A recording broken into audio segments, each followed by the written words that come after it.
I call and I'm like, hey, Tony, this is Dan. Before I could say anything else, he's like, where are you?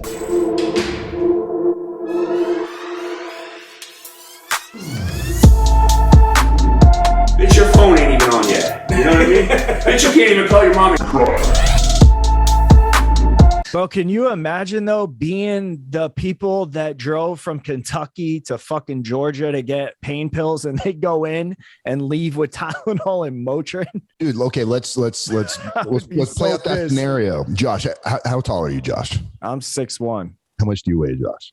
Like 220, 225. And you look like you lifted a weight once or twice in your life. Yeah, I have. Okay, so now I'm 5'9". I'm 190 when I eat a lot. And Dr. Asmat wouldn't tell the people no. He would see them. Like, let's say you went in to see, like, you would go in and get your pills, right? You go in, you sit with Dr. Asmat. Hey, what hurts? You go through the fucking motions. And he's like, all right, give me a few minutes, go sit outside. We'll call you when it's ready. And he sends you out and he goes and gets the nurse. He's like, hey, tell Dan to come here. So I go in, he's like, hey, I need you to go tell this guy that we can't give him what he's looking for. But I did write him a prescription of like strong ibuprofen. I'm like, wait, what? He drove from Kentucky, doc. He's like, yeah, but his MRI, I just can't justify. I can't justify it. I'm like, oh, okay. Yeah, so he's got to go. Josh, can you come back I need you to come back here. I got to talk to you for a minute. So I bring you into a waiting room and I'm like, so the good news is we got a prescription for you.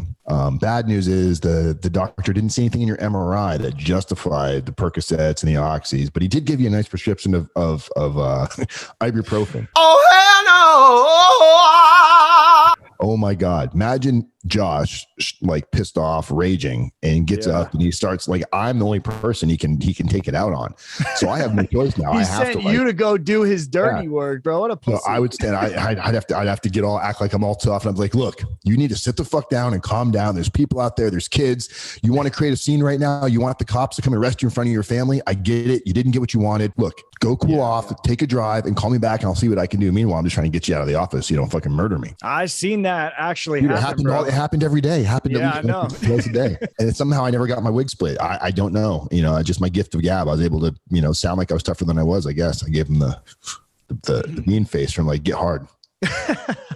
Bro, there was a doctor, man, that I went to, and there was a dude in there. He flipped out, right? And then he left. He didn't get shit. They had an in-house pharmacy in this building, and he went back at like 4:00 before the building closed and climbed in the rafters and dropped down into their pharmacy and robbed them for like everything they had, just because the doctor fucked him over on some shit. I think he failed like a drug test or something. Oh, we had that happen too, where people would they would test, first off, there's two things. You can't test for something that's not supposed to be in your system, like cocaine or something else. You can get a prescription. And then B, if you're on, let's say you're taking oxycodones and you're on a 30-day supply and you come in and you pee and you show nothing in your system, that's just as suspicious, because then it looks like you're just selling the pills. Right.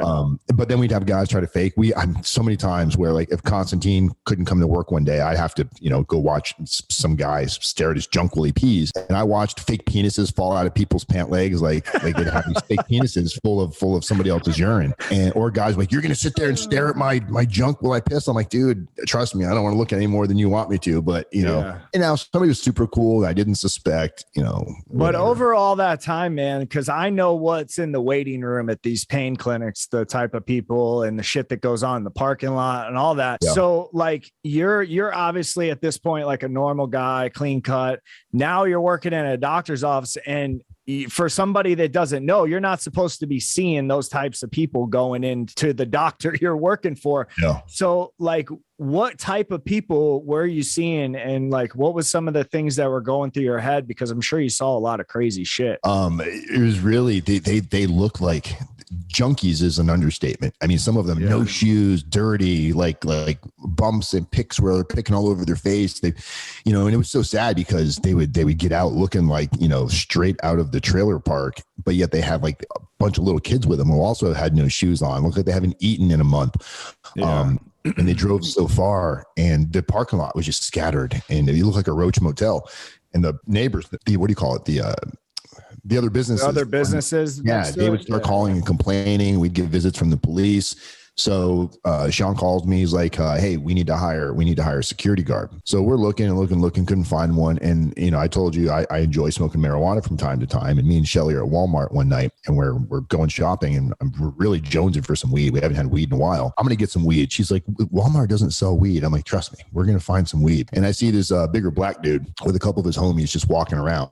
And I'm not going to lie, profiling, he looks like he smokes weed. That's really what I thought in my mind. So I'm like, I'm just going to relax this guy if he's got some weed. So I remember walking up to these three dudes and, me, nerdy Dan, white privilege looking Dan, I walked up and I said, I know this sounds really weird, guys, but is there any chance that any of you would be willing to sell me any weed? And the one guy looks at me, he's like, no, officer, we can't help you.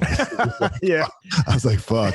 So I'm like, dude, I'm not a cop. We're going back and forth. The other two guys kind of like peel off eventually. And the one dude, his name is Anton. He's like, hey, meet me out front. So he goes, meet me in my car. He had this like big Chevy Caprice with the big wheels, music, all this stuff. Real nice guy, like sweet demeanor. So I go out, hop in his car, and he gives me the dirtiest weed I've ever seen in my life. It looked like straight grass and like swag.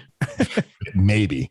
Definitely wasn't what we call crippy in Florida, where it was like, good shit. Yeah. But I was just happy to get some weed. So while we're exchanging stuff, I'm like, hey man, what do you do for work? And he's like, did a little of this, little of that. It's like, you want a job? I was like, we just opened a doctor's office. We're looking for a security guard. And I think it pays like $750 a week or something like that. And he's like, really? So he came down and gave him the job. So now we got Antoine out there, like organizing. Hey, you can't be walking around, either get in your car or get inside or take a drive and come back, because we're trying to distance the way it looks in the parking lot, so it's not grabbing so much from, because it just looked like disgusting. It literally does, bro. Like they're all hustling in the parking lot. Like, what you get, man? I got some right now, and people waiting to get their shit. Oh, I'll give you 10 for 20 back, and bro, it's just like people would go to the parking lot, get out of their car and hustle the whole parking lot all day long and make money and shit. Yeah. And these people, they're so entitled, and they're drug addicts. So you're dealing with somebody that's jonesing for their drugs. They don't want to wait. Sometimes on a busy day, the line, you could, because there's only one doctor, and he didn't rush the visits with the patients. Some of these visits would last 35, 40 minutes, and you've got 20 people, 25 people waiting outside. And those lines look like fucking the lines for Space Mountain. It does. People are like, hey, how do I get a fast pass? And the way they got a fast pass was they would bribe me all day long. That people were offering me moonshine. Women were offering sex, blowjobs in the back. And it was like, my girlfriend works here. She's the receptionist. This is not going to work. I can't do this. I'm sorry. But then cash and gifts. I had somebody like, $500 to cut the line. And I'm like, VIP, come along. I've done that before. Oh, dude. I mean, I wasn't getting paid what I was supposed to be making $10,000 a month. The most I ever made there was about $750 a week. Another reason they do that and pay you and all that shit is because a lot of times, man, when they're in there and they want to get in and out, is because they got people waiting on them that are paying for their shit, and they want to be able to make it to the pharmacy in time to fill their shit. If they can get it filled. And that was the other part of my job. Oh, we would constantly get pharmacies that were no longer, they would call us and say, hey, don't send any more of your patients here, because we're not going to fill for Dr. Asmat. So we hired I did it at first, and we hired somebody else. I hired somebody to specifically call pharmacies in the area, the surrounding areas, the out-of-state areas of that would fill. I'm like, hey, this is our doctor. This is what he normally writes. Do you have a problem filling for these patients? And we'd find people and we put them on a like basically a list of people that would fill. And then of course, over time, they would stop filling because it just became obvious of what was going on. Well, the DEA was on them too. Yes, they were big time. And one of the biggest complaints we would get is patients would call and be like, nobody's filling for this effing doctor. I feel like I was scammed. This guy's a whack job. Nobody will fill for him. And it's like, I don't know what to tell you, man. We wrote you the prescription. It's up to you to get it filled. That's why we applied for our pedigree license, where you can fill in-house. We purchased the safe. We had it was like big gun safe basically. And we were using it temporarily, where like the doctor's prescription pads and, the money at the end of the day, we'd put the money in there until we'd go because we wouldn't make deposits at night. There's no way I'm going to drive out of there with this amount of cash in the nighttime when people are like, all right, it's like, you're better off robbing me than you would have been robbing most banks, to be honest. What type of cash are you talking about? So what was like an office pulling in daily? So on a good day, let's say we saw 30 patients. And if you do the math, 30 times, we'll call it $300. So, is that 30 grand? Yeah. Yeah. Wow. So, 30 grand on tax free because it was cash too, right? Well, no, they reported every dollar. Okay. Every dollar. Like we kept a log of money of every penny in, every penny out. Because people could also pay with credit cards. They could do their doctor fee with a credit card, but no insurance. And I'd go to the bank the next morning and make the deposits and, then go to the doctor's office and do my daily stuff. But it was just the red flags were so loud.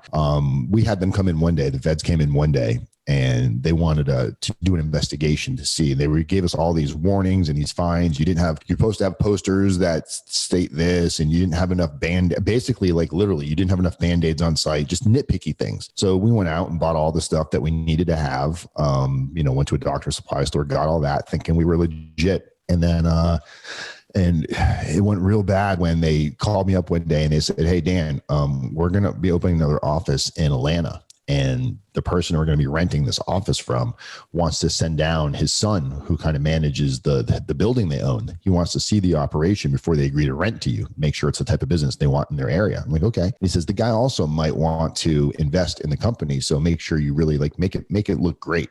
So I'm like, all right. So I turn on my game face and guy comes in and I'm showing him around. I'm like, this is where the people wait. This is the office. This is how we maintain it. So it's not a bunch of people standing around outside, giving him just the song and dance. And he kept saying, "Is there any way I can see your doctor?" Like I tweaked my back a little bit. And I was like, if you have an MRI, he can look at it for you. He's like, "Yeah, I don't have an MRI."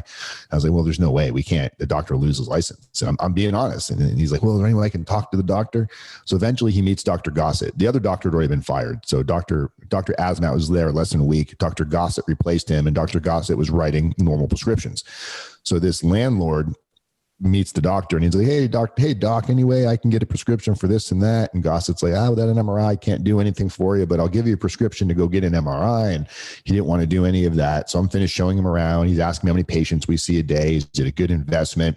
And I'm like, "Oh yeah, I invested in this myself," which I didn't. Just telling him whatever he wanted to hear to try to get him to invest. And then at the end, he was like, "Man, I tweaked my back playing golf and I left my prescriptions back in Jacksonville." I was like, "What do you normally take?" He's like, "I got some oxys back there, but anything would help." And funny enough, a few days before that, cleaning up one of the patient rooms after patients would leave the examination table, we'd go in there and put new paper on the table and all that stuff. We found some pills laying around one day. There was like 3 or 4, I think they were Oxy 30s that somebody had out of their pocket or whatever.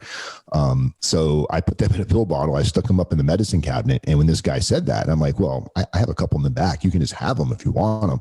He's like, "Oh, well, what do you want for them?" I was like, "No, nothing. I'm not going to sell them to you. Just, take them. I feel bad, whatever."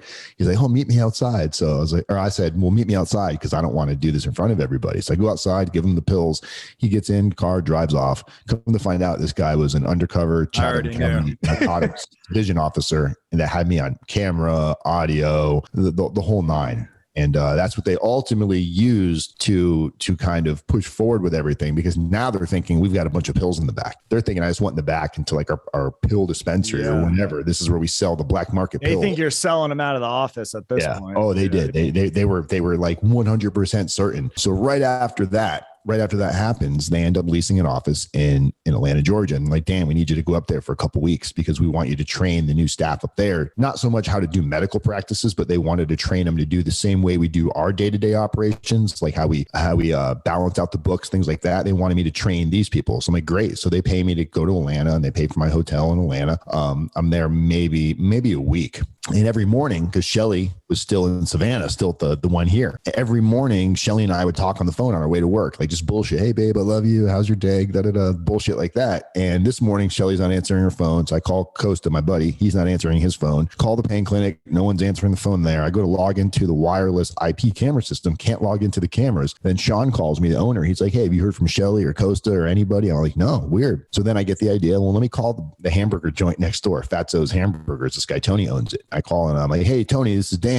Before I could say anything else, he's like, "Where are you?" I was like, what do you mean?" He goes, "Dude, there's like 50 agents out here and they're all looking for you." And I was like, "Get the fuck out of here. What are you talking about?" He's like, "I don't know, man, but if they're scouring, it's like, it looks bad."